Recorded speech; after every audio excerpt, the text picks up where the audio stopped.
नमस्कार दोस्तों, मेरा नाम है अमित और आपका मेरे चैनल में स्वागत है।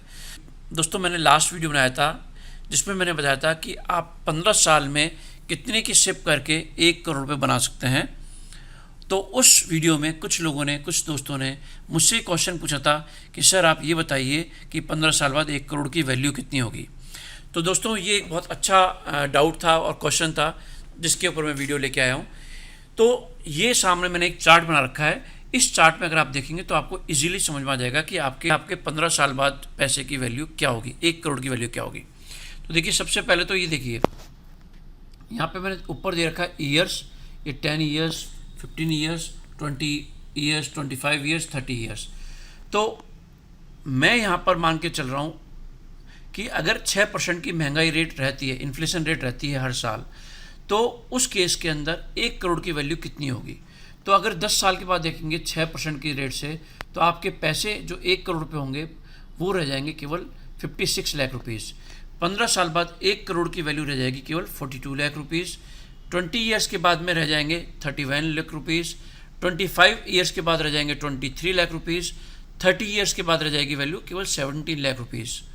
और अगर यही महंगाई रेट 6% की जगह पे 7% बढ़ जाती है, तो देखिए 10 साल बाद क्या होगा। आपके 1 करोड़ की वैल्यू हो जाएगी केवल 51 लाख। 15 साल बाद रह जाएगी केवल 37 लाख। 20 साल बाद रह जाएगी केवल 26 लाख। 25 साल बाद रह जाएगी केवल 19 लाख। और 30 साल बाद रह जाएगी केवल 13 लाख। तो दोस्तों, ये बहुत इंपॉर्टेंट चीज़ है, ये आपको समझना ज़रूरी है।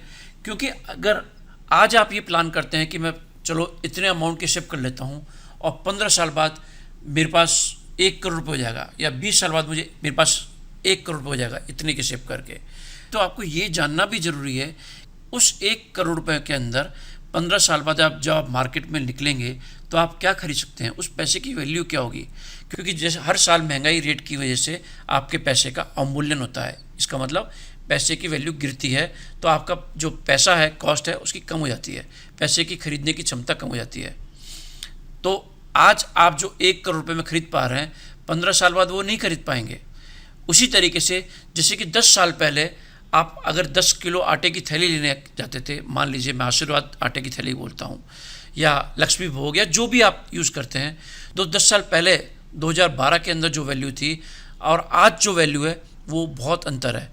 मुझे याद आता है कि 10 साल पहले 2012 के अंदर 160 के आसपास, 150 के आसपास आता था, जो कि आज 380 के आसपास आता है। तो इसका मतलब ये है कि जो 160 पे में आप जो काम कर पाते थे, वो काम आज 10 साल बाद 370 या 380 रुपये में कर पा रहे हैं आप।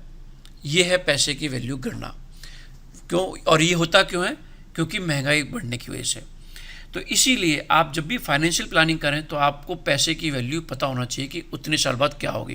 क्योंकि बहुत सारे लोग ये सोच के प्लानिंग करते हैं कि इसकी डेट में मेरे 2 बच्चे हैं, ठीक है, इन दोनों बच्चों की एजुकेशन में और शादी के अंदर सब मिला लूँ तो 1 करोड़ रुपये में काम हो जाता है, तो 15 साल बाद 1 करोड़ में हो जाता होगा। लेकिन नहीं, 15 साल बाद अगर 6% की महंगाई रेट रहेगी तो वही केवल 42 लाख रुपये बचेंगे आपके पास में।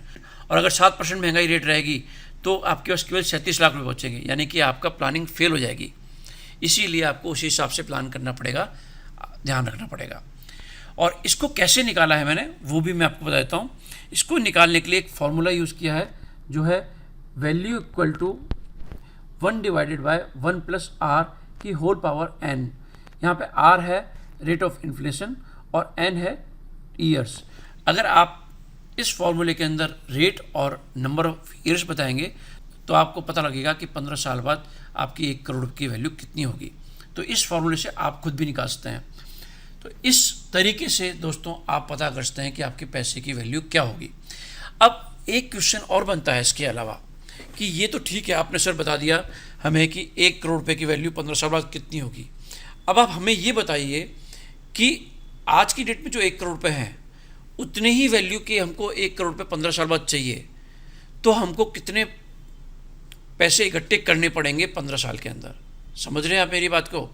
कि आज की डेट में जो 1 करोड़ में मैं सारे काम कर लेता हूँ, आपने वो तो बता दिया कि 6% की महंगाई रेट से 15 साल बाद वो 42 लाख रुपये रह जाएंगे। तो आप तो ये बताइए कि 15 साल बाद मुझे कितने पैसे होने चाहिए जो आज की डेट में 1 करोड़ रुपये के जो काम कर पा रहा हूँ वो 15 साल बाद में इजीली कर पाऊँ। तो उसी हिसाब से मैं सिप स्टार्ट करूँगा, उसी हिसाब से मैं इन्वेस्टमेंट करूँगा। तो दोस्तों इसके ऊपर मैं नेक्स्ट वीडियो बनाऊँगा कि आज की डेट के 1 करोड़ की वैल्यू के लिए आपको 15 साल में कितने पैसे इकट्ठे करने हैं। तो आप मेरे चैनल को सब्सक्राइब करके रखिए। मेरे वीडियोज़ को अगर मेरा वीडियो पसंद आता है तो प्लीज़ इसको लाइक करिए, शेयर करिए और चैनल को सब्सक्राइब तो करना ही है। और आपको किसी भी तरीके की हेल्प चाहिए तो आप मुझसे कमेंट सेक्शन में पूछ सकते हैं। Thank you, bye bye.